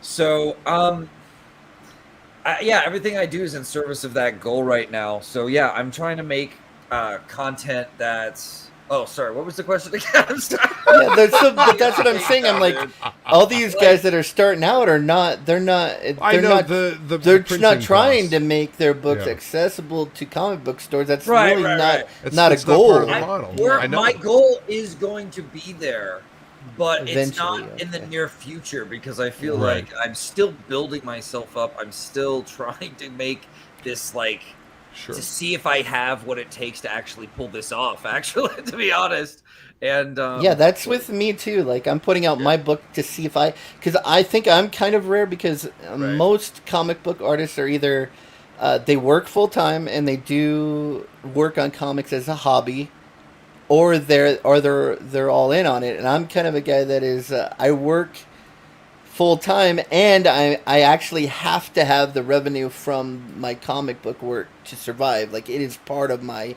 income. If I'm not doing comics, I'm not buying groceries. So Right. You're not eating. And so I'm not. I in my head when I put my IP out, I'm just thinking I got to make enough money to pay for printing, shipping, and hopefully I have enough money left over so I can produce the next book. So that hopefully I make a little more money and eventually I don't have to, just eat hot dogs and macaroni and cheese. Right. So, and so I don't food. think any of us are really thinking about.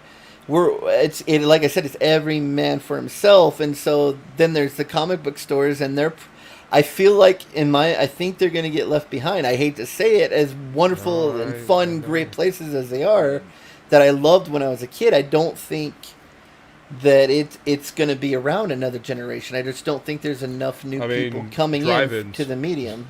Yeah, drive-ins. Yeah. Drive-in movie theaters. I think Amazon and the internet, really put bookstores and comic book stores and especially places out of. You can't really get your floppies delivered the same day that they come out in comic shops. I mean, that's really the only thing that's going right now. The floppies that come out. Yeah. My question is, will they continue once will if it, like say Marvel and DC just decide, yep, we're just gonna rest on our laurels. We're just gonna preprint, stuff from the 80 years of history that we've got, and maybe was they'll a fun let ride. IDW, See you guys. Yeah, exactly. Or maybe they'll just let IDW continue doing their all ages stuff, and they'll only put stuff out so they can keep the copyright. That'll be the only reason they put it out. They'll just put something out so they say, oh, I published something. Yep.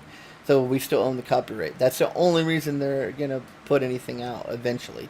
They're going to stop spending money on it because they know the money's in movies, the money's in television, the money's, that's where they're going, man. The whole reason why there was money in the movies is because they spent years cultivating fans of these characters in this medium with good fucking stories. Yeah. That had people invest in them. So if you take these IPs and you make shitty movies out of them, you dilute the fucking IP, we all go spend our money elsewhere. You have nothing but a pile of shit with a brand name on it. Yeah. And this is about where we're at now. Because I don't give a fuck about Star Wars.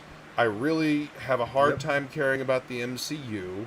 I don't care about the Indiana Jones movie. I really am tepid about the Ghostbusters movie. Like, you have destroyed all of these fucking franchises. And I think what choice do we have but to create? Down there at the bottom. He says, I think Virtue Comicsgate is attempting to make stars out of the creators. Well, we are our own brand. Yeah, that is Absolutely. really what's like right now. If I think, and I was talking about this on another stream, like right now, your personality, your ability to stream and actually have people like you and tune in to watch and hear what you have to say is actually like the biggest part of your business right now. Because if you can make the most beautiful comic book on earth, but if no one's getting their eyes on it, no one sees it, you're wasting your time. So everything has kind of shifted where it used to be probably more focused on the artists at first, and then later on became like the writers, became kind of famous. Now it's a personality behind the IP that is almost more important than the actual product itself. It's like you have to sell yourself, your personality, and then these people will come in and buy the product that you're putting out. Yeah. So to do what you want to do, you have to buying my shit. Like, I want them to keep coming back for my good stories. Yeah, and I not mean, just me doing a song and dance online. No, what I mean? But that's going to be part of it. If you're going to have to do that as well. I mean, that's the thing. It's like it's going to be more work. It's engagement. Yeah. Well, yeah. It is, dude. Like I'm serious, dude. Part of the reason why I backed Monster MD is because I saw you on one of these streams. I don't know which one, but I saw you. It might have been on Clint's stream actually. I was chatting with you and Clint in the chat, and you seemed like my kind of dude. So I checked out your book and was like, holy shit, he is my kind of dude.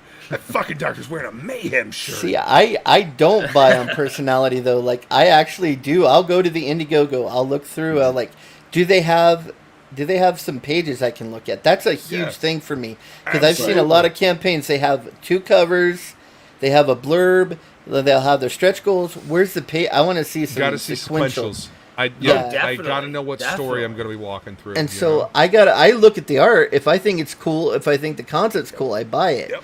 But then again, I only got brought into this indie comic scene because I was of a personality, Ethan Van Sciver, so it's still like a YouTube personality still brought me into it to where I even knew it existed to start buying stuff based on the artwork. So it's just, I think they're going to, from now on, it's just like all going to be hand in hand. It's like interlocking. You're not going to be able to, it's going to be really hard, I think, to be like a recluse artist anymore and expect to still be able to sell your books. It's just, I don't think you can be one of them guys anymore. Well, watch me. you gotta do it in balance. You gotta do it in balance. I don't have I like being on YouTube and chatting with everybody and want to. I definitely want to like hit the scene when I'm promoting my book, obviously. Yeah. But I'm like, I am a little bit of a recluse. I'll try to make more videos on my channel with stuff about the making of my books. Maybe is what I'm kind of starting to like. Think I might do after I announce my next project. I'll start doing that, and we'll see where we'll go with it. I mean, it might not go anywhere. I think it'll be just fun engagement, at least for people who like that kind of thing. Oh hell yeah! People love behind the scenes stuff. So that's how I'm gonna try to do it. That's my plan ahead. Yeah. Hell yeah! Definitely looking forward to what you got next. Your icon there is looking pretty dope. Oh yeah, man! You should see what we have going behind the scenes. It is so glorious. It is so brutal. It is so mayhem in a box. It's just beautiful. Yes. It's beautiful. Awesome. It is. This is my ode to dark Avenger heroes. This is my brutal mayhem, murder, dark hero doing drugs. Like this is this, but it's also kind of like I don't know. He's of course he's at war with himself, and he's out for revenge against these guys that came out for revenge against him, and it's I don't know, it's a cycle of the damage he's done coming back to haunt him type story too. So it has a lot of classic themes and tropes like that, but it's also otherwise like has a lot of my own creations mixed in, and that's something I'm excited to show everybody. It's really high. It's like basically high T Vaughn. So nice. People want it. Oh yeah. Well, I got something good brewing. So, and I've got some other cool, kind of more manga-y stuff going. You missed it, Yaki. You missed the whole thing. You're way late, bro. We're wrapping it up. Oh, Matt. Yeah, go back and watch the replay, dude. It was good shit, man. It was. Yeah. Good show. This was a lot of fun, man. But yeah, Vaughn, I'm really looking forward to that, man. I want to see the high energy, high octane, high T violence. Oh yes. The thing that brought me into a comic book shop in the 80s as a kid was I wanted violent as hell comics. Like I just wanted Punisher and Wolverine, and back then the first Ninja Turtles were coming out. Yeah. And those were just brutal as all hell too. I mean, Raphael throws a sword with a note pinned to it right through Shredder's window. It's like, "Fuck you, bitch! Come out, die!" Yeah. That's essentially what it said. Calling him out. That first issue. Yeah, I was definitely a Marvel kid. Were you guys Marvel guys mostly? Because I was Wolverine, Punisher, and Ghost Rider. That was like yeah, nice. Those are my 3 icons. Oh, you must have creamed your pants when they did that triple crossover. Ron Gurney. Hearts of Darkness. Yeah. That was metal, man. That was a great. Fuck yeah. fucking taking on Blackheart. Oh, dude, that story was fucking phenomenal. I'm gonna have to. Yeah. That's one we should have do that too. one. Yeah.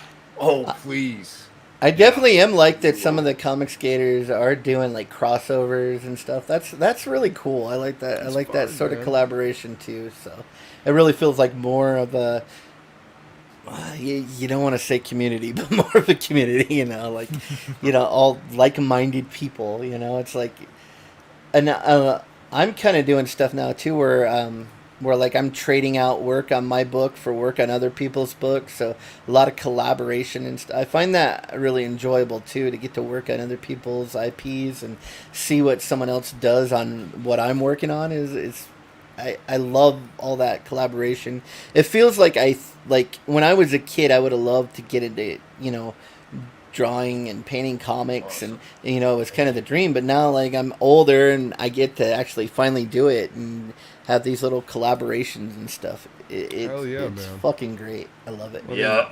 Comics should be Beautiful. good and they should be fun. Like, it's entertainment. And if you First enjoy and what foremost. you're doing, people can fucking tell. Like, Yeah. You know what's cool? Back in the day, what I think kept a lot of artists sharp was being in a room together creating art. It gets competitive. It's, hey, look what they're doing over there. Like, let's up Yeah. our game. Let's do this over here. Let's. Oh, yeah. So these days, it's like we need to have a digital bullpen of like looking at each other's stuff, showing stuff, commenting, critiquing, helping For each sure, other man. better. it's You know, kind of behind like the in scenes. Discord. Like, we hang out, Yeah. like the guys in Inkslayer, we hang out in our Discord, and one of us will be coloring pages, one of us inking, one of us is penciling a page, and we can all see what each other are doing, and it's definitely that kind of environment. And we'll That's kick great. some Prince on in the background, or we'll have freaking Total Recall playing in the background while we're all working. It's just fucking great. You get to That's hang awesome. hang out with your friends, like, that are thousands of miles away from you. Like, one guy's in Canada, one guy's in California, one guy's in Florida, and you're just like all hanging out, just chilling, drawing and doing storytelling, and Fuck to the yeah. it's so great. Oh, yeah. It's fucking great. These are great times, man, for artists to come together and make this shit happen, make it real. Yeah. Being able to do these live streams, I mean, it's the ability to be able to communicate like this. I mean, even if we're not doing live streams, being able to communicate like this and do the digital bullpen is fucking phenomenal. Being able to show, like, some of my art friends, hey, this looks a little funny to me. What do you see? Oh yeah, this is totally fucked up over here, and this is totally fucked up. Oh, okay, awesome, thank you. Well, once I finish the project I'm working on now, we're full bore into our IPs. We're gonna actually stream, like, studio sessions too, just like hell yeah, dude. hang out while the actual pages are just being done live. I mean, I don't care if someone sees People some of the love stuff seeing we're doing that. ahead of time. It's Yeah. like, you can see I'm working on the book that you're gonna get to have right in front of you. I just think it's so cool what we can do nowadays. It's mind blowing. Yeah, so Full production, full production. I think full that ahead. on Better Ray Bill, that's what Marvel should be kissing Daniel Warren Johnson's balls, because he was drawing that book live on his live stream, and he was getting all kinds of people just, they were just interested in watching him make the book that they loved. Right. And so I think that's another way cool. forward too, man. People like to be involved. Yes. On Cash Grab, even. Cash Grab, we were producing it while it was being promoted, and people were saying things or making comments on streams, and those things would work their way into the actual comic book. Now, can you get much more, like, crowd or fan interaction than that? Like, something or some idea that you put out there in a live stream actually made it into some little spoof in the actual comic book that you bought. So I just think stuff like that is pretty rad. Yeah, I like it makes people That's feel amazing. connected. I mean, that's the sense of community that comics, have always had. That sense of, I don't know. I hate using the word community because it's been tainted. Yeah, I know. But that sense of closeness, like where you could go to a convention and you can meet the artist or the writer and say, "Hey, man, I really enjoyed this. Thank you. I really like your work." And the person can be like, "Oh, well, thank you very much. And we've got this going on, blah, blah, blah." That was, and that we was my actually first- know our fans. We know our fans. Like Seven Yeah. of Nine. Who doesn't know Seven of Nine? He's in. Right. He's in every single Comicscape book. He gets killed in almost every book. So he's in there. See, We that didn't- level of involvement. Yeah. You know? We didn't kill him in Cash Grab though. He may live to fight another day. So he's a strip club. He's a strip club owner in Cash Grab. So. Nice. Hell yeah. Now I'm excited about the stuff that we've got going on, and I cannot wait to see what this scene produces. It is an amazing scene, and there's a lot of talented people here. Hell yeah. I don't know. Call me stubborn. I don't know. I feel like there's a way to preserve comic shops. I mean, and maybe it's you order indie books and you sell back issues. Yeah. I mean, know. well, I Whatever do it like is. how Original you art. got your big guys, you got your Fragas, you got your EVSs, you got your Cecils out there, but I do like how a lot of the less well-known guys have all kind of gotten together, and then we're all starting to form our own little companies, our own little groups of creators that are putting out content and so I think there's just, even though Comicsgate been around for years, I think now it's finally like a lot of the creativity is just starting behind the scenes. Like all these people that aren't known yet are gonna be, hopefully, are gonna be pretty well known. Like some of the bigger names. Once some of the stuff I've seen so many amazing projects, behind the scenes and stuff. Once some of this stuff starts coming out, I just can't wait. I want it to be very successful, and that's my hope, and hopefully we get there. I want guys to be able to make a lot of money off of their creations. I want them to be able to branch out and make a living so they can keep doing what they love. So Yeah.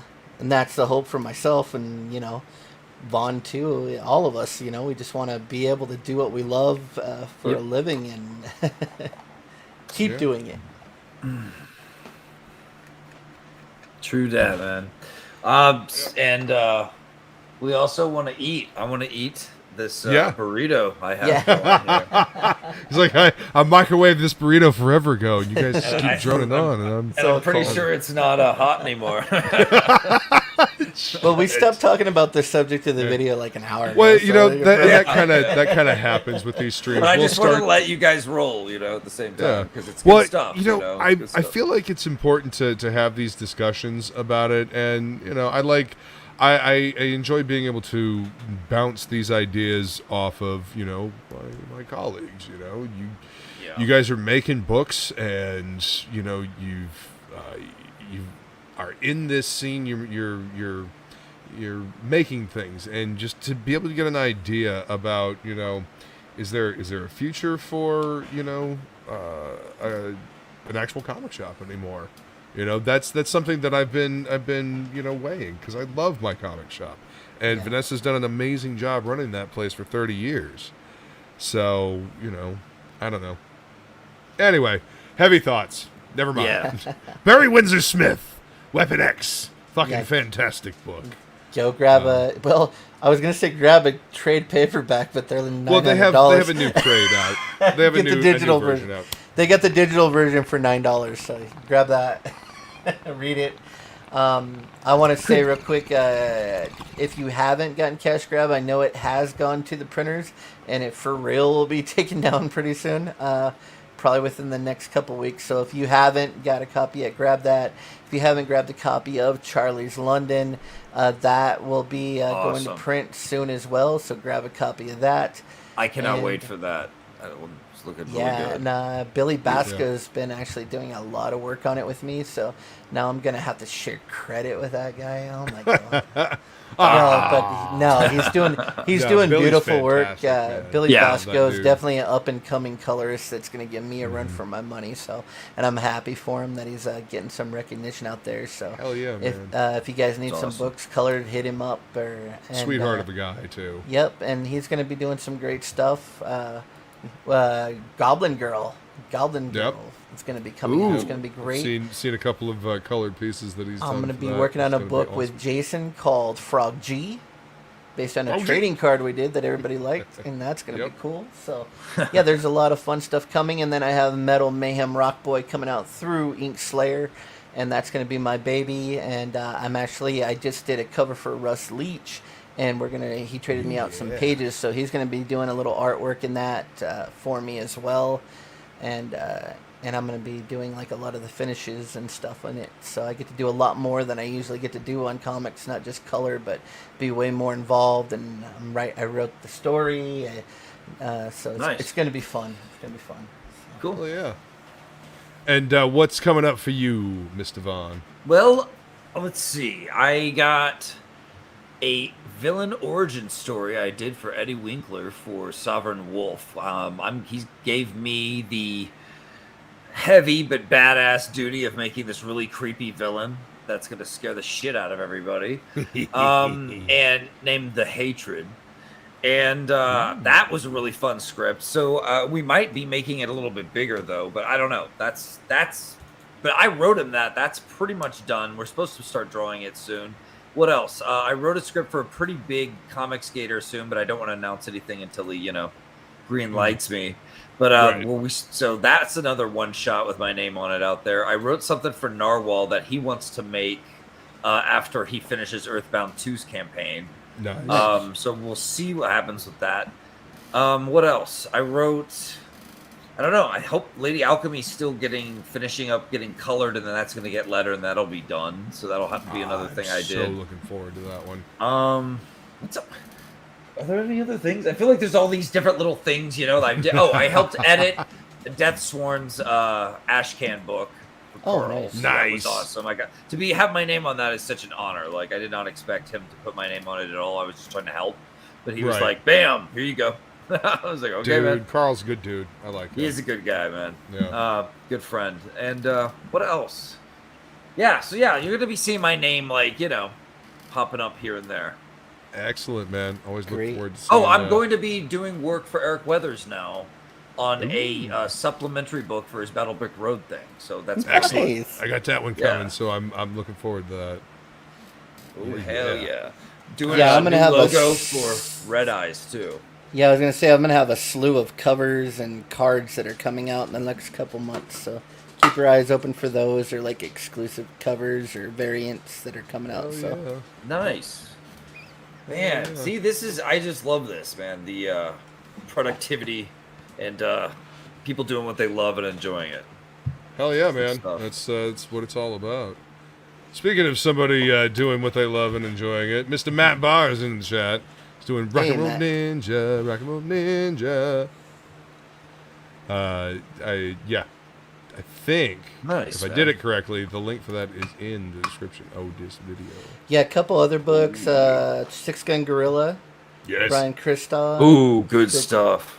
Go grab Yes, that. our boy. He has a crossover with Preston with God, what's his character's name? Sorry, Preston. But he has a crossover with Preston's character, and that looks really awesome. So, yeah, Hell yeah. so they'll get those books too. I Doc messed that Salem? up. I tried to No. promote Doc Salem. somebody, and Yeah. I can't Okay, remember. okay. Because I Doc Salem. Doc We put it Salem. out There there. you I gotta go. put it I out mixed there. up Gotta put it Preston out and there. Edwin one Yeah. time. Doc And Salem. yeah, Six Gun Gorilla. I love Doc Salem. Yeah. I missed out So- on that one. Gonna have to wait to see if he does. And does then more reprint. Death. And what's the book that he's working on with Yellow Flash? His book that's going to be coming. I don't It's know, It's actually. a Western book, and it looks really rad. So Oh, Uh, sweet. from Joe Ball. So check out what he's doing. There's so many great ones. But keep your eyes open. There's Oh, so yeah. much good stuff coming out. Yeah, get some good, high quality, memorable, original books from indie creators. That's right. You know.